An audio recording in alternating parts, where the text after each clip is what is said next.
UFP, the United Federation of Podcasts.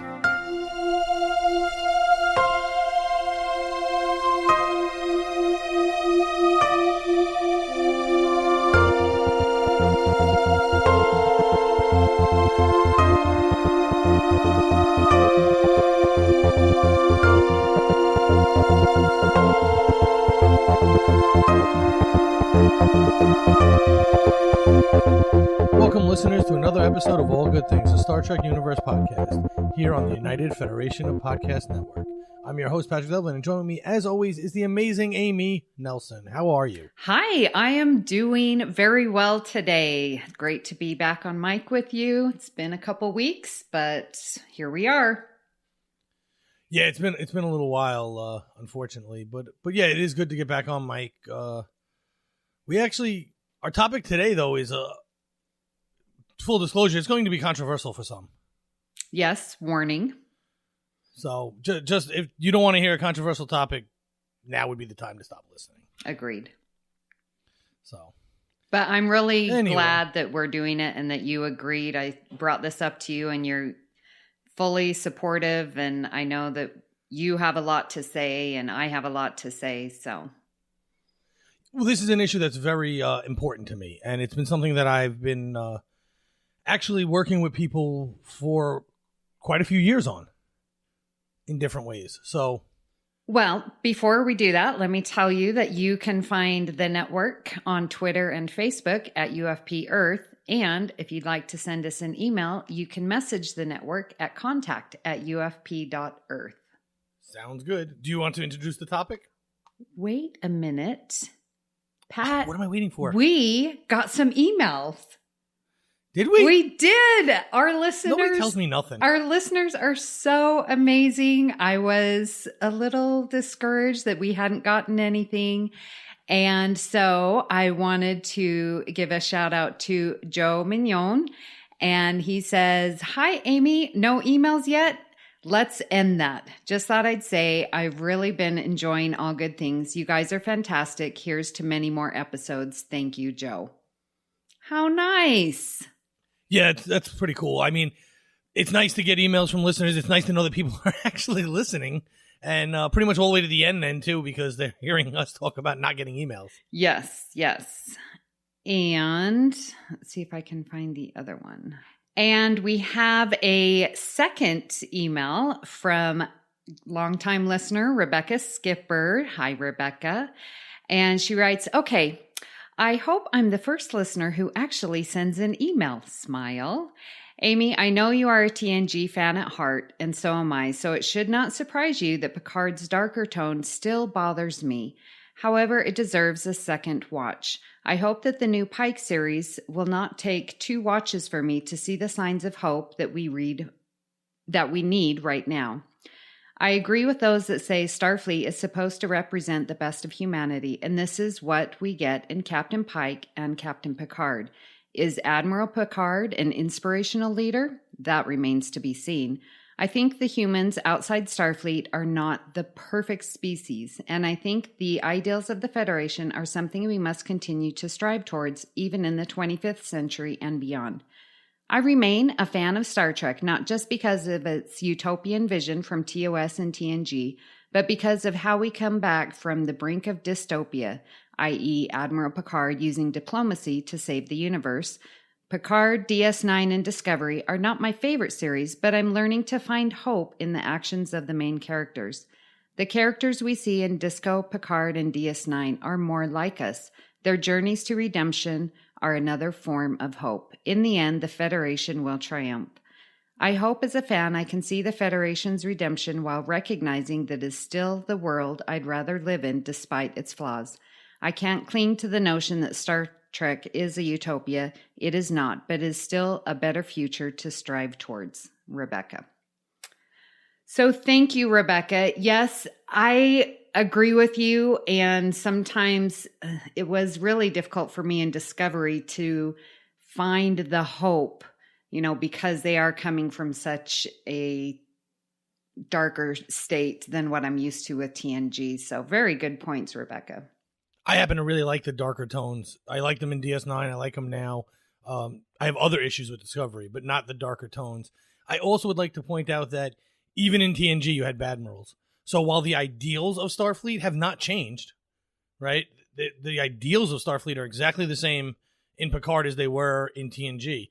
The difference is there's more Admirals than there were, or at least that we saw, because we didn't really see many of them, but we really didn't see many Admirals, period, in TNG. So we don't know what was going on behind the scenes. We just know what our main characters were doing, and they upheld the actual ideals, which I could also say was true of DS9, which was true of Discovery. The main characters outside of Lorca, who we find out is not really from Starfleet, all held the ideals of Starfleet above all else. What the people at the top do and their corruption is totally different from what the ideals are. Yeah, that's true. Yeah. Finding that, like Rebecca said in her email, finding the hope in the characters and recognizing, that utopia idea does still exist. Okay, so those are the emails. Thank you, listeners. Really do appreciate it. Keep them coming. Yeah, I would agree. We love getting messages from you either on the Facebook page or through email or however you'd like to communicate with us. Yes. That's actually a really good, that email is actually a really good segue into this topic. Yes. Well, segue away. Well, we were just, that email talks about who is good, who is bad, and, the upper levels and whatnot. And our topic today is Black Lives Matter movement, which is exactly what we're talking about, right? Because America has an ideal, and at least a portion of the population doesn't feel like that ideal applies to them or is not being applied to them properly. Yes. There was, I'm not sure if you saw the lady screaming and saying that the social contract is broken. Did you see that? Oh, I didn't see hers. I saw Trevor Noah's version of it, though. If you know who Trevor Noah is, he talks about that society is a social contract, and if one part of it is not upheld, then why should another part be upheld? Right. Yeah. And I think that that's a very valid point, that the social contract has been broken, especially for a large population here in America and worldwide. Yeah, these protests have gained such traction that now they are in Europe and in other countries around the world. Yeah, in Canada and yeah. Yes, and which is kind of amazing. For the first time in my life, like I was born in '82, but for the first time in my life, we see the George Floyd incident, and there was pretty much unanimous agreement that it was wrong. That doesn't happen in most of these cases. Usually someone points out this or that or whatever to make their argument, but for the first time, there was unanimous agreement across the board, for the most part, that police officer was dead wrong for what he had done himself. And the chilling part of it was how calm he was in doing it. Yes. He killed a man without flinching at all.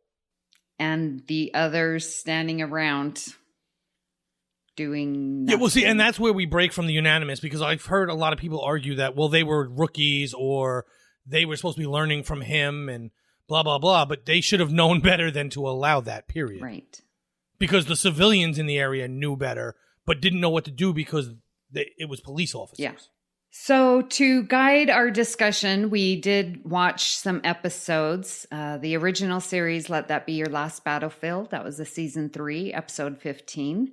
We also watched 2 episodes from Enterprise, Detained and North Star. And then we watched Deep Space Nine, Far Beyond the Stars, and that's a season 6 episode. So that's the context that we will be talking about through these episodes and through this very important current event right now. Yes. So sidebar, Let That Be Your Last Battlefield was the very first episode of Star Trek I've ever watched. Oh, wow. I watched it as a young kid with my father. It left a great impression on me. It frames racism in a way that you at first do not know a difference between the two alien life forms until it is, as a child, I didn't notice that they were reversed, they were mirrors of each other. And then once it's pointed out, it's like, oh, that's a stupid reason to not like each other, but that's exactly the point. Mm-hmm. Yeah, it's not, I didn't notice until he was like, well, I am black on the right and he is white on the right. And I'm like, oh, I didn't even notice that at the beginning. Yes, which is intentional. Right. Which is intentional. And so, full disclosure, I don't like the term I'm colorblind. I think that's a stupid statement. And my 6-year-old can tell the difference in people's skin tone. So to ignore that fact is a terrible, terrible thing. And but at the same time, you don't judge people by that fact. That's the point. It's not that you don't see it; it's that you don't judge a person by that particular aspect of them. Absolutely. It's been interesting. I posted a image that's talking about sort of this iceberg of overt white supremacy of what is socially unacceptable and covert white supremacy, what is socially acceptable.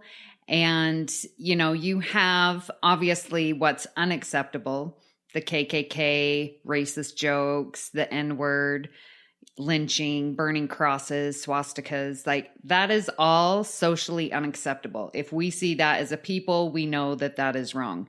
And that's, go ahead. I would just make one change to that though, in that some of those things on the top of the line that on your pyramid that would be considered socially unacceptable are in fact socially acceptable in certain circles. And I don't mean KKK circles. Obviously KKK is acceptable in KKK circles. But you will still hear racial slurs. You will still hear racist jokes if you're in the right group. And that's part of the big problem because that goes from overt white supremacy. And in that group, it's considered socially acceptable. Right. And those people would tell you, well, I'm not a racist. Yeah. No, I'm not a racist. I have, and it's actually in the bottom, tokenism. But I have friends. Yes. Ugh. And my attitude is if you have to look around to see who's around you before you tell the joke, you probably shouldn't be telling the joke. Yeah. You probably already know it's not okay. But you figure because we share a skin tone or something that'll be acceptable in this particular group. Mm-hmm. Yeah. Well, and in the covert part below the line, they have it's just a joke. You know, like, oh, it's just a joke. Or like color blindness, like you were saying. Like it used to be, well, I don't see color. Well, yeah, we all see color, like you're saying, but you're not judging an entire, group of people based off of a color. And that color blindness, if someone says that, I feel they are not recognizing the facts almost, Well, they're not. And it's an easy way to ignore the facts. So much like it's pointed out in the TOS episode, Let That Be Your Last Battlefield. Now, this wasn't a talking point. Colorblindness wasn't a talking point back then. I mean, that part might be, but the part I'm about to say wasn't. When you say you're colorblind, or if you are going to act as though you are, one of the issues you have is, like, we didn't understand why one guy hated the other because they were the same. Once you realize what they distinct between each other, it's very easy to see that a particular segment of their population is being persecuted or oppressed. If you act like there's no difference, then there's no difference. And it's not a segment of the population being oppressed. It's just one guy versus another. So if you act as though there is no difference between anybody and everybody is exactly the same and there's no color differences, then it's very easy to ignore the fact that something is disproportionately affecting a specific portion of that population. Once you notice that's true, once you realize that there's, 5 times the amount of white people as there are people of color in the country, yet these things that are happening to people of color are not happening to white people at the rate of 5 times, that's disproportional. If it's only happening 2 times the amount to white people, then the numbers really aren't, it's not, when people say, well, it happened more to white people, not to the degree at which they actually have the numbers. 2 times means it's not happening as much because there's 5 times as many white people. Right. Absolutely. And I think part of it, like you're saying, well, we're the same, then you are denying that there